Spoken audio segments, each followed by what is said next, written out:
안녕하세요, 팔구브로스입니다. 닛산이 기술의 닛산이란 별명을 갖게 해준 대표적인 모델 닛산 스카이라인 GTR에 대한 그 첫 번째 이야기를 저번 영상에서 다뤘었는데, 이번 영상에서는 우리가 그토록 원하고 우리 마음속 영원한 첫 번째 GTR인 R34 GTR과 그 뒤를 이어 아직까지도 생산이 되고 있는 R35 닛산 GTR에 대한 그 마지막 이야기를 지금 시작하겠습니다.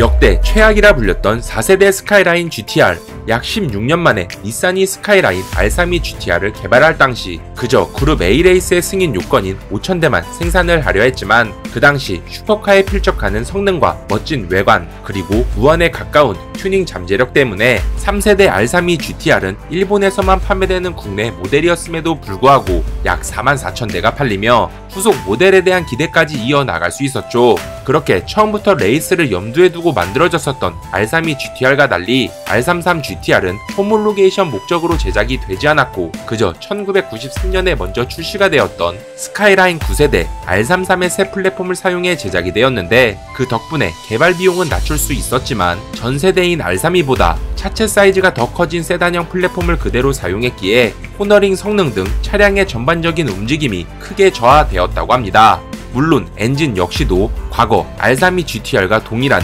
RB26 엔진이 탑재되면서 출력 향상은 크게 나타나지 않았는데, 사실 닛산은 훨씬 더 많은 파워를 감당할 수 있는 GTR 엔진을 개발하긴 했지만 마력 규제로 인해 어찌할 수가 없었다고 하네요. 그래도 R33 GTR은 더욱 개량된 단일 강철 셰시로 비틀림 강도는 더 높아졌고, 또 더욱 새로워진 풀타임 4륜구동 시스템인 아테사 ETS와 슈퍼 하이카스, 그리고 장대 최신 제어 기술인 액티브 LSD까지 장착되어 기존 R32에서 가장 큰 문제가 되었던 언더스티어가 개선되고 60대 40이었던 전후 무게 배분도 55대 45까지 낮추게 되면서 차체 앞쪽으로 쏠린 무게도 어느 정도는 보완했다고 합니다. 그 다음 디자인을 보면 전 세대보다 더 넓어지고 더 길어지고 무려 100kg이나 무거워졌지만, 재설계된 범퍼와 사이드 스커트 그리고 둥그러진 디자인 덕분에 공기 저항 개수는 더 낮아졌고, 또 넓어진 휀다로 인해 더 큰 바퀴와 타이어를 장착할 수 있어서 R33 GTR은 R32 GTR이 세웠던 니르부르크링 기록 8분 20초를 깨고 무려 21초나 앞당겨 7분 59초로 일본차 최초 8분대의 벽을 깰 수 있게 되었죠. 이 외에도 닛산은 1995년 르망 24시 내구 레이스에 참가하기 위해 자회사인 니스모와 함께 리미티드 버전이자 르망을 뜻하는 GTR LM을 만들어 GT1 클래스에 참가하게 되었는데, 이때 GTR은 아테사가 장착된 4륜 구동이 아닌 후륜 구동의 FR 구동계를 탑재했다고 하네요. 그 이유는 전세대인 R32 GTR이 4륜 구동으로 거의 모든 레이스에서 다른 차량들을 압살해버리자 레이스 규정이 변경되어 4륜 구동이 금지되는 조항이 생겼기 때문인데, 어쨌든 닛산은 GTR LM을 앞세워 종합 10위를 기록하게 되었고, 같은 GT1 클래스로는 5위를 차지하게 되었지만, 당시 GT1 클래스의 1위부터 4위까지는 당대 최고의 레이스카인 맥라렌 F1 GTR이었기 때문에 사실상 닛산의 GTR LM은 엄청난 선박을 했다고 볼 수가 있죠.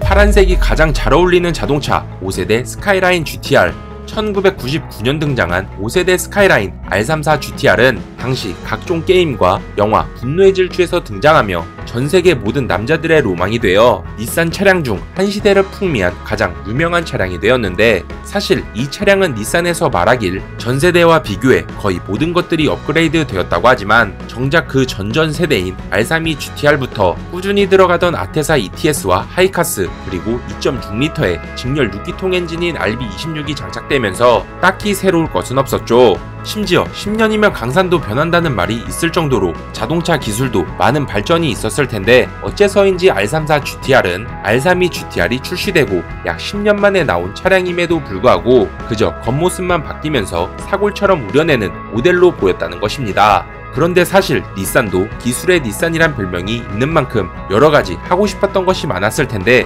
그중 하나가 바로 기존 직렬 6기통 엔진인 RB26의 한계를 느껴 자사를 대표하던 또 하나의 엔진 V0의 VQ 엔진을 고성능으로 바꾸면서 그 엔진을 새로운 GTR에 탑재하고 싶었다는 것이죠. 하지만 공장의 엔진 제조 라인을 바꾸게 된다면 수백억의 돈은 그냥 우습게 깨지기에 일반 차량도 아닌 수요가 별로 없는 그것도 고성능 모델에 닛산은 무리한 투자를 할 수가 없었고 설상가상으로 당시 일본도 버블이 붕괴되어 장기 불황이 시작된 터라 가뜩이나 안일한 경영으로 부채만 쌓여가던 닛산은 자신들의 모든 기술력이 집약된 자동차이자 자사를 대표하던 GTR을 이런 환경 속에서 탄생시킬 수밖에 없었다는 것입니다. 그래도 R34 GTR은 또 한 번의 새로운 플랫폼이 적용되면서 이전 세대보다 강성은 56%나 증가했고 더 작은 차체와 짧아진 휠베이스를 바탕으로 R33 GTR의 최대 약점이었던 코너링과 기동성 등 다양한 주행 성능도 크게 보완할 수가 있었죠. 이 외에도 디자인적인 측면을 보면 눈에 띄는 프런트 그릴과 매끈한 헤드램프 그리고 직선과 곡선이 잘 조화를 이루게 되면서 R34 GTR은 역대급 디자인이 되었고 또 당시 양산차로서는 드물게 차체 하부를 완전히 덮어버리는 언더커버와 리어 디퓨저로 다운포스까지 얻어내면서 미적으로나 공기 역학적으로도 우수한 차량이었다는 것입니다. 하지만 석유 파동으로 일찍 단명해버린 2세대 스카이라인 GTR처럼 R34 GTR 역시도 2002년 배기가스 규제를 충족하지 못하게 되면서 약 3년 만에 생산이 종료되었고 이 외에도 RX-7이나 수프라, NSX 같은 여러 일본을 대표하던 스포츠카들 역시도 전례 없이 강화된 배출가스 규제로 단종을 맞게 되면서 그렇게 가장 화려했던 1990년대 JDM의 시대는 막이 내리게 되었죠. 진정한 그란투리스모 그 자체 닛산 GTR, 닛산 스카이라인 GTR은 5세대를 끝으로 완전히 사라지나 했지만 5년 뒤인 2007년 닛산은 더 이상 스카이라인 GTR이 아닌 그저 닛산 GTR이라는 이름으로 또 한 번의 GTR을 출시하게 되었죠. 사실 닛산이 GTR을 다시 개발할 수 있었던 이유는 1999년 닛산이 르노에 합병이 되어 르노 닛산 얼라이언스라고 일컫던 시절 현재는 말도 많고 탈이 많은 당시 최고 경영자 카를로스 곤이 닛산을 다시 살리려는 계획 닛산 리바이벌 플랜으로 과거 닛산을 상징하던 스포츠카 GTR을 부활시키자는 강력한 요청이 있었기 때문이라고 하네요. 특히 카를로스 곤은 새로운 GTR이 포르쉐와 람보르기니, 페라리 같은 스포츠카들과 경쟁할 수 있을 정도로 고성능을 지녔지만 비교적 저렴한 가격대로 출시가 되어야만 대중의 관심을 얻을 것이라 판단했고 여기서 더 나아가 마치 이니셜 D에서 붉은 띠처럼 그려지던 스카이라인 GTR의 시그니처 4개의 둥근 리어 램프들이 새로운 GTR에도 보존되어야 한다고 주장을 했죠. 그렇게 GTR은 닛산 기술센터에서 300회 이상의 공동 테스트를 거쳐 공력 성능이 강화된 외관이 완성되었고 셰시는 영국의 로터스와 협업으로 강성은 더욱 높아졌으며 엔진은 R34 GTR 때 시도하려 했던 VQ 엔진의 진화형인 3.8L의 VR 엔진이 탑재되면서 473마력이라는 엄청난 힘으로 니르부르크링을 무려 7분 38초 만에 완주해 자신들의 영원한 라이벌이자 벤치마킹 대상이던 포르쉐 911 터보를 2초가량 앞서게 되었다고 합니다.